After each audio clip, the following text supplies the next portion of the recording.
Mungkin ini pertanyaan dari kalian. Lu ngerti yang pertama, cara leverage waktu orang. Gua ngerti cara hiring. Hiring harus orang yang bertalented, harus orang yang pintar, harus orang yang berintegritas. Tapi gimana caranya bikin yang kedua, yaitu leverage di capital, di modal. Kalian banyak banget yang kepentok di hal ini. Kalian mungkin bilang, oh Timothy orang tuanya kaya, bisa dapat modal. Gak ada.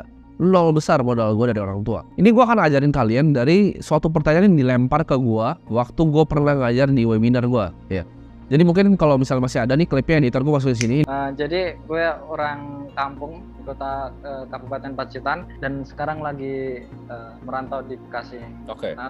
Aku punya rencana buat diriin ternak kambing di kampung karena di sana kan orang-orang kalau ternak kambing cuma sekedar 1-2 kambing habis beranak itu dijual gitu buat bertahan hidup doang. Nah, gue pengen ngerubah itu biar jadi peternakan yang lebih besar gitu. Nah, di sini ada kendala dari masalah keuangan. Nah, saya pengen nyari partner di sini. Terus untuk itu saran dari Inca gimana?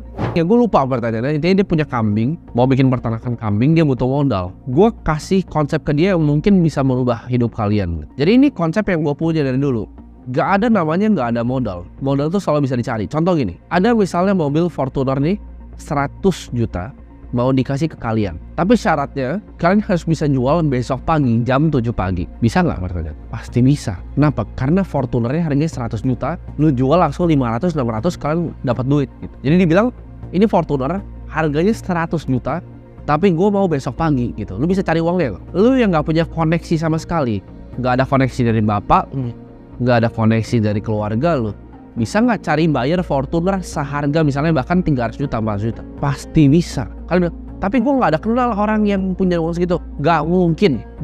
Kalau dikasih Fortuner harga 100 juta, lu akan cari caranya untuk cari bayar besok pagi. Dibilang dia akan lepas ke lu, tapi harganya terserah lu. Lu mau jual 200, lu mau jual 250, bisa nggak cari bayarnya besok pagi? Jawabannya pasti bisa. Lu mau gembel pinggir jalan pun pasti bisa cari. Kenapa? Karena it's a fucking good deal. Jadi ini gue belajarin ya. Modal itu gampang banget dicari. Yang susah adalah apa? Cari good deal ya, cari Fortuner 100 jutanya.